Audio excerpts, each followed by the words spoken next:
This is the story of two failures that were always one failure. Port Covington, 235 acres of South Baltimore waterfront that was supposed to become a $5.5 billion city within a city. In December 2025, Kevin Plank,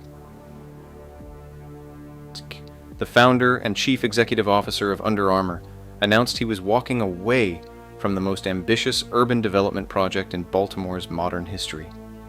What actually got built across a decade of promises and public money, less than 10% of what was planned. Most people read that story as a tale of corporate ambition outrunning corporate capability. A billionaire dreamed too big, markets turned, and Baltimore paid the price. That reading isn't wrong, but it misses the deeper mechanism at work, the one that explains not just how this happened, but why it was almost always going to happen. Port Covington didn't fail because Under Armour got distracted.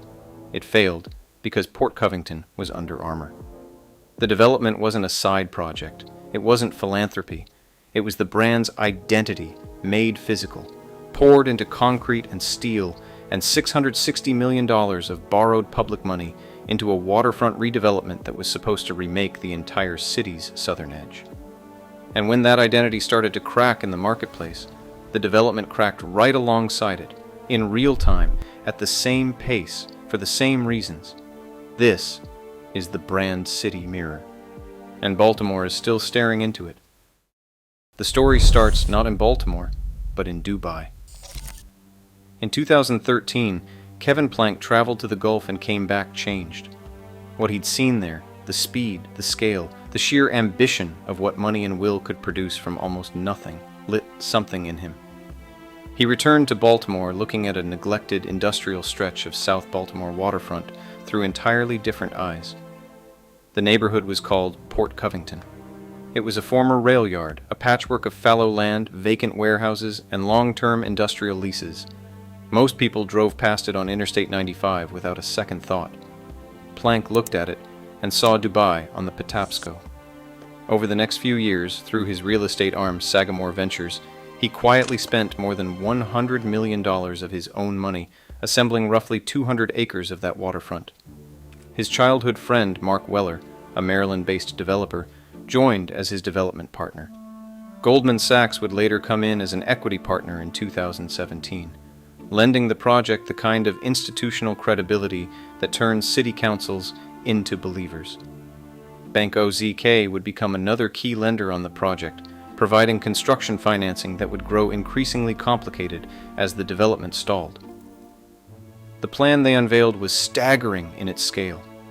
14 million square feet of new mixed-use development, residential towers, retail corridors, office campuses, and public green space, all woven together on a single waterfront redevelopment site. A 3.9 million square foot Under Armour headquarters campus, featuring 3 towers, parking for 5,000 cars, and a small stadium. More than 7,500 homes for sale or rent. Over 200 hotel rooms. 1.5 million square feet of office space. A rebuilt road network, new sewers, new parks, a Sagamore Spirit whiskey distillery. The pitch was simple. Baltimore didn't need to wait for its comeback. Kevin Plank was going to build it. To fund the infrastructure that would make all of this possible, Plank asked the city for something it had never given anyone before: $660 million in tax increment financing, the largest tax increment financing package in Baltimore history, and more than every other tax increment financing deal the city had ever issued combined. The structure: the city borrows money up front against infrastructure costs, then repays the debt with the future property taxes that the new development generates. The size of the ask was breathtaking. Community advocates noticed immediately. Labor organizers warned that Baltimore was wagering its fiscal future on a single developer. Activists pushed for a meaningful community benefits agreement, a legally binding commitment to local hiring, affordable housing, and neighborhood investment before the city signed anything. One organizer put it plainly at a public hearing: "We don't want a tale of two cities, and we're going to be paying for this tax increment financing for 40 years. Baltimore approved it anyway." The vote came through in 2016.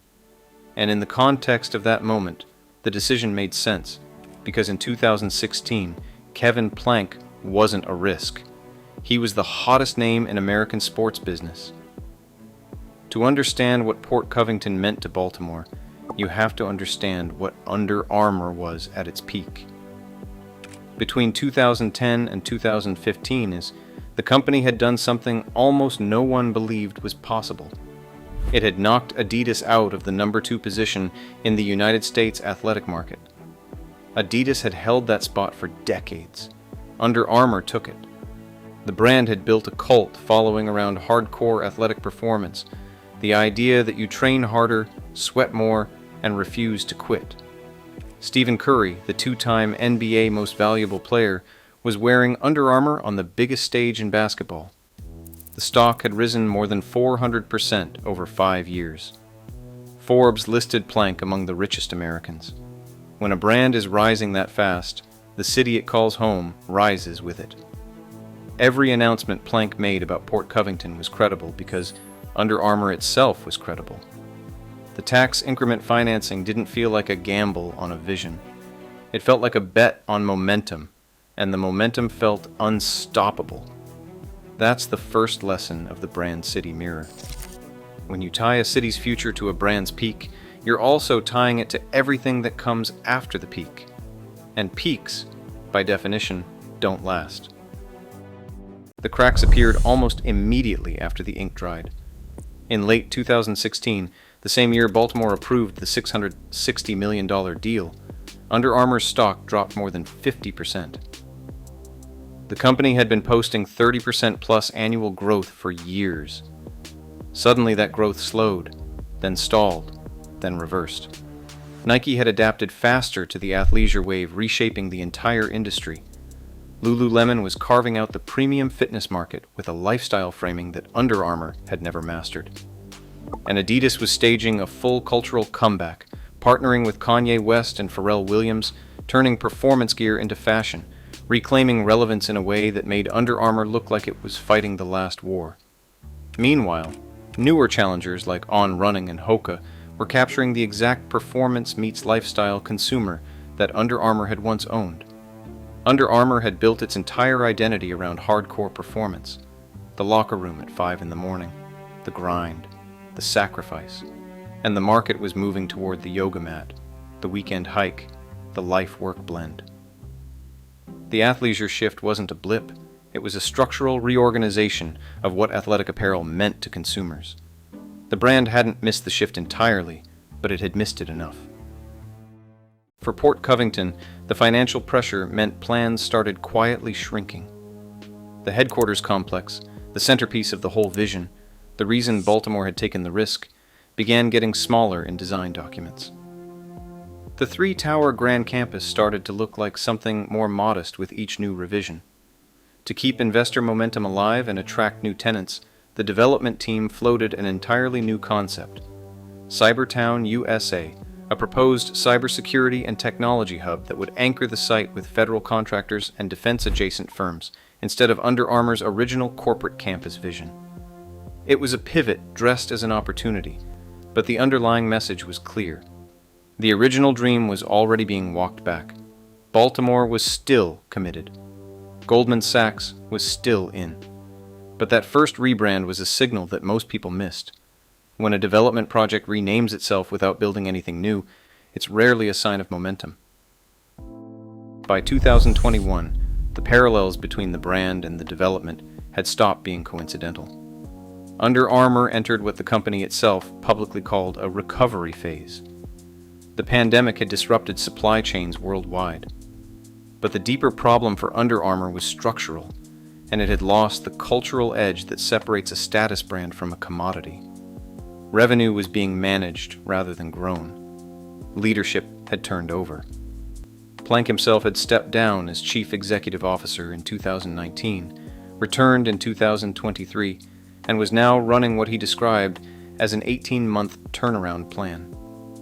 He told analysts that fall and winter 2025 was when it would all start to show. The brand was betting on its own reinvention. At Port Covington, the same pattern was playing out on 200 acres of South Baltimore. Mark Weller, Plank's original development partner, his childhood friend, the man who had stood beside him through the entire pitch to Baltimore, left the project in 2022. Goldman Sachs stayed, but the creative and personal center had walked away. To replace Weller's firm, ownership brought in MAG Partners, a New York-based developer led by Mary Ann Gill Martin, with a strong track record in urban real estate, but no particular connection to Baltimore's history or to Plank's original vision. The development had become a real estate transaction where it had once been a personal mission. The site was rebranded again. Port Covington became Baltimore Peninsula, a geography-based name with no implied promise, no corporate identity, no emotional claim on the city's imagination, just a location on a map. Under Armour's new headquarters opened at the site in 2024. It was real, it was functional, and it was a fraction of what had been promised. Not 3 towers, not parking for 5,000 cars.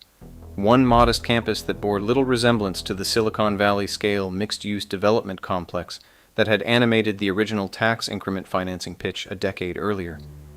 Baltimore got a building where a skyline had been promised. By this point, only $137 million of the $660 million in tax increment financing bonds had actually been drawn. The city had committed its full faith and credit to a 14 million square foot vision, and less than 1/10 of it had materialized.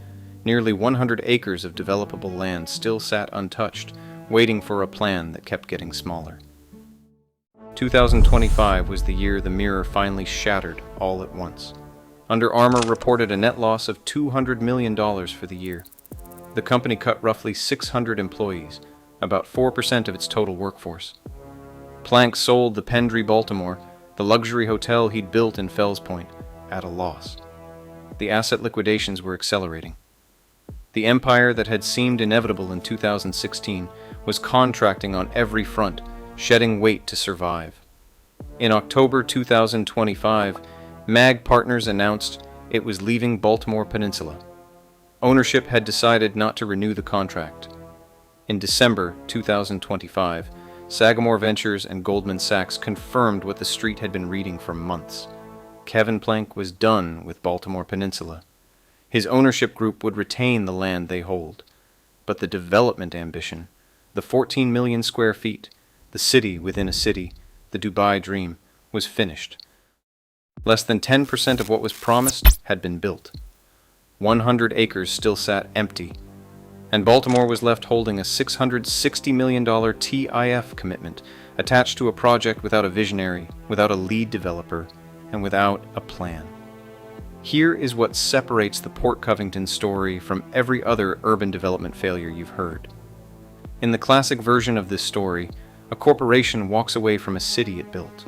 The jobs disappear, the tax base erodes, and the people who had built their lives around that anchor have to start over. That's the story of Detroit and GM. It's the story of Beaverton and Nike. It's a story about abandonment. Port Covington is not that story. Baltimore didn't get abandoned. It got a promise. And the promise wasn't made out of pure corporate strategy. It was made out of personal identity. Plank's identity is a Baltimore-born billionaire who came home and tried to build something that would outlast him. That identity was inseparable from Under Armour's identity as a Baltimore-born brand that punched above its weight and beat the giants. When Under Armour lost that identity in the marketplace, when the narrative shifted from insurgent to cautionary tale, from rising challenger to struggling recovery story, Port Covington lost it too. Not by coincidence, not through negligence, because they were always the same thing. The brand city mirror works in both directions. When the brand was ascending, the city's dream felt real. When the brand started to fall, the dream started to feel like exactly what the skeptics had warned it was in 2016. A 40-year bet on someone else's peak. 40 years from now, Baltimore will still be servicing the debt on infrastructure built for a city that never arrived. The roads are there. The sewers are there. $137 million of borrowed public money built the skeleton of someone else's vision. And the question the city now faces isn't just who develops the remaining 100 acres. It's what a city does with the knowledge that it staked its future on a brand, and the brand didn't hold. Port Covington isn't a ghost town in the conventional sense. It's not empty because something left. It's empty because something that was promised never showed up. And in some ways, that's the harder thing to come back from.